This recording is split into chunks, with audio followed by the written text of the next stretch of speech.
नमस्कार. नमस्कार. आपलं सगळ्यांचं स्वागत आहे. आयकॉन स्टील प्रस्तुत बिल्ड आयकॉन या उपक्रमामध्ये. आज आम्ही आलोत नाशिकमध्ये आणि माझ्यासोबत आहेत builder developer Sanjay Nagare sir. त्यांच्याबद्दल सांगायचं म्हणजे गेल्या 25 वर्षांपासून ते अतिशय उत्तमरित्या नाशिक आणि आजूबाजूच्या परिसरामध्ये काम करत आहेत.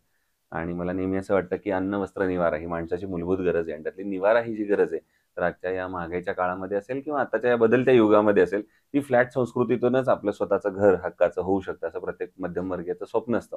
आणि ते पूर्ण करण्याचा प्रयत्न ते आपल्या प्रत्येक प्रोजेक्ट्समधनं गेल्या अनेक वर्ष करतायत. त्यामुळे त्यांचा आत्तापर्यंतचा हा प्रवास कसा होता, कन्स्ट्रक्शन इंडस्ट्रीविषयी त्यांची काय स्वतःची मतं आहेत आणि भविष्यात त्यांची वाटचाल कशी असणार आहे, या सगळ्या संदर्भात आपण त्यांच्याशी गप्पा मारणार आहोत, बिल्ड आयकॉन या प्लॅटफॉर्मवर.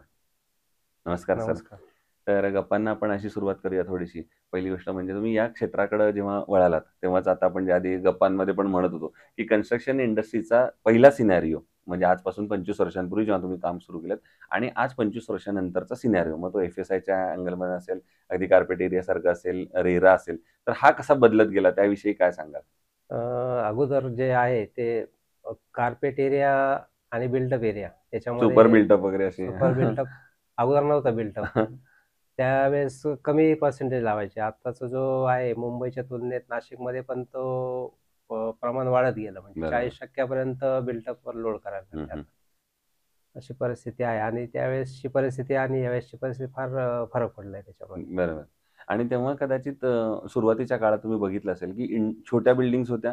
हो, 7-8 फ्लॅटच्या वगैरे किंवा अशा छोट्या हो, असायच्या आणि आता अर्थातच मोठी परमिशन मिळाल्यामुळे आता व्हर्टिकल ग्रोथ हो, सुद्धा हो. खूप मोठ्या प्रमाणात चालू झाली. नाशिकचं जे आहे, नाशिक व्हर्टिकली वाढतंय आणि सायमल्टेनियसली साईडला पण वाढतंय. म्हणजे हॉरिझॉन्टल सुद्धा त्र्यंबक वाढतंय. असेल, घोटी असेल. बरोबर, बरोबर.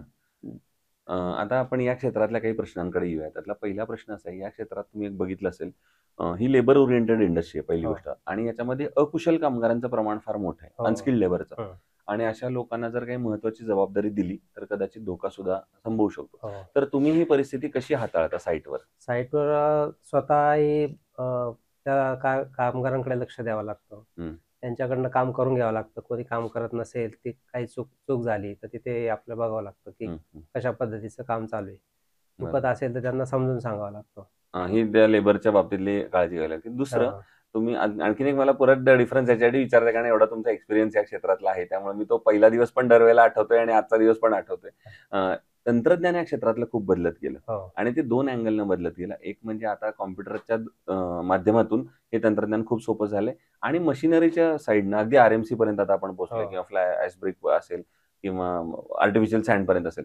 तर ह्या तंत्रज्ञानातला बदल तुम्ही कसा बघता? मागच्या 25 वर्षातला कसा झाला? स्टील म्हणजे जर स्टीलचा जर विचार केला तर अगोदर स्टील हाताने कट करावं लागायचं. हं. त्याची जी रिक्वायरमेंट आहे, आता बघा तुम्ही किती स्टीलची रिक्वायरमेंट वाढली. हो. आता मशिनरी आल्या, मशीननी स्टील कट केलं जातं. हं, हं. तसंच आर-एम-सी आलं. पहिले हाताने काँक्रीट मिक्स करून वापरावं लागायचं. हं, हं. आता तसं नाहीये. आता मशिनरी आल्या किंवा जागेवर पण मशीन लावून काम करता येतं. अशा पद्धतीने करता तो येतं. बदल होत गेला. बरोबर.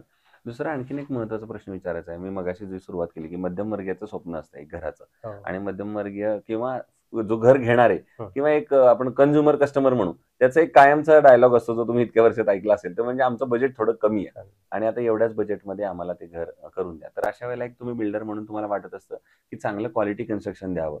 जी बिल्डिंग पुढे 50-60 वर्ष पुढे टिकणार आहे, ज्यांचं घर टिकणार आहे. तर अशा वेळेला क्वालिटी आणि बजेट या दोन्हीचा बॅलन्स तुम्ही कसा करता?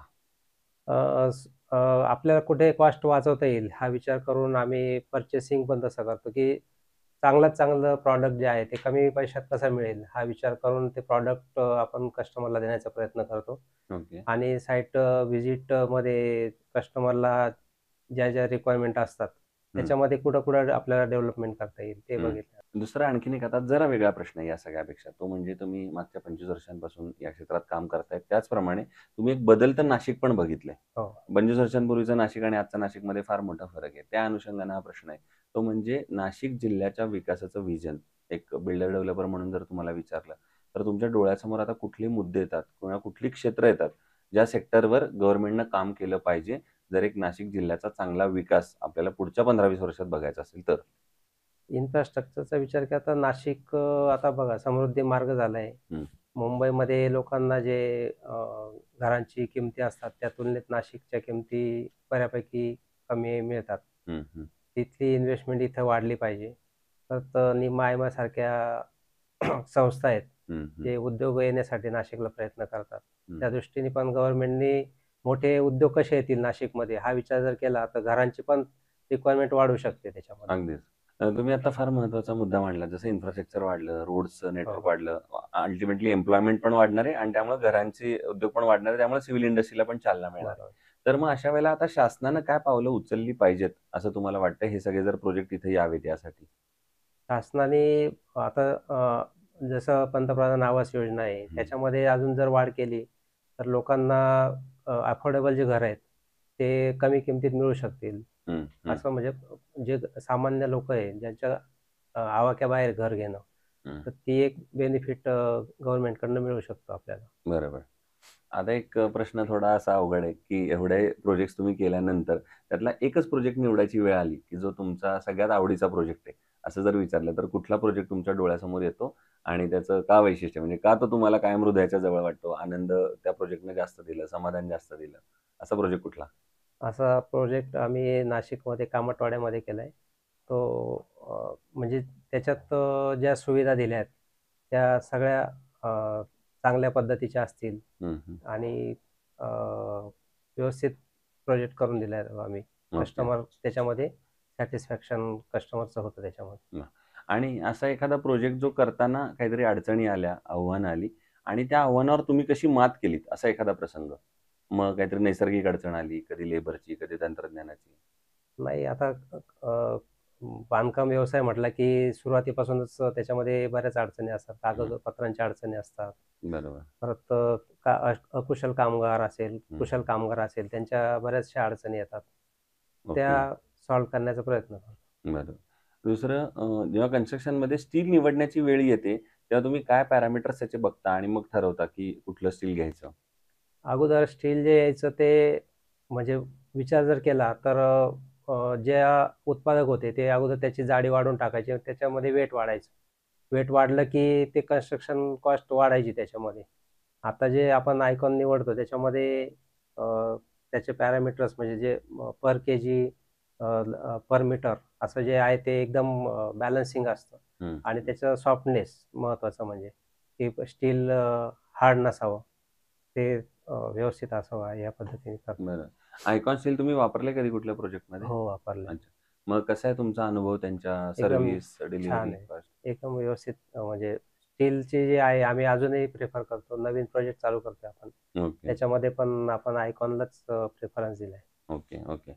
आणि आता अगदी शेवटचा प्रश्न, ते म्हणजे या क्षेत्रामध्ये आता जे नवीन इंजिनियर्स येत असतात किंवा ज्यांना तुमच्यासारखं बिल्डर डेव्हलपर भविष्यात व्हायचंय, तर त्यांना तुम्ही काय सल्ला द्याल या क्षेत्रात येण्यासाठी, किंवा काय काळजी घेतली पाहिजे असं तुम्हाला वाटतं? जरूर या चांगलं क्षेत्र आहे की म्हणजे मनी मेकिंग फील्ड आहे ते. हो, हो, हो. नक्कीच. पण त्यासाठी काय केलं पाहिजे हे महत्वाचं आहे. स्ट्रगल हं. स्ट्रगल हा महत्वाचा आहे. साईट सकाळी कामगारांच्या अगोदर आपण साईटवर असलं पाहिजे की हं, आपल्याला उद्या प्लॅनिंग काय करायचं ते त्याचं प्लॅनिंग आदल्या दिवशीपासून सुरू केलं पाहिजे की उद्या साईटवर वर्किंग काय करायचं. हं, त्या दृष्टीने ज्या एजन्सीज असतील त्यांना बोलून घेणं, हं, त्यांच्याकडनं काम करून घेणं, हं. हे मी सांगू शकतो. ओके. सो हे होते builder developer Sanjay Nagare sir, आणि त्यांनी सांगितलं त्याप्रमाणे सगळ्यात महत्त्वाचा मुद्दा, की त्या साईटवर कामगार येण्याच्या आधी सुद्धा तुम्ही पोहोचलं पाहिजे. हो. तुमच्या डोक्यात पहिला प्लॅन फिक्स असला पाहिजे, की आज काय करायचंय. तर तुम्ही त्यांना काम देऊ शकाल, त्याप्रमाणे कामाचं नियोजन देऊ शकाल आणि त्याप्रमाणे तुम्ही डेडलाईन ती सगळी अचीव्ह करू शकाल. हे त्यातलं सगळ्यात महत्त्वाचं सिक्रेट आहे असं मला वाटतं. हो. तर पुन्हा एकदा आपले मनापासून आभार की धन्यवाद. तुम्ही आलात, आणि भविष्यात सुद्धा असेच उत्तम उत्तम आयकॉनिक प्रोजेक्ट तुमच्या हातून घडावेत आणि नाशिककरांची जी सगळ्यात मूलभूत गरज आहे घराची, ती तुमच्या माध्यमातून पूर्ण व्हावी, याच आयकॉन स्टीलतर्फे मनःपूर्वक शुभेच्छा. धन्यवाद. थँक्यू.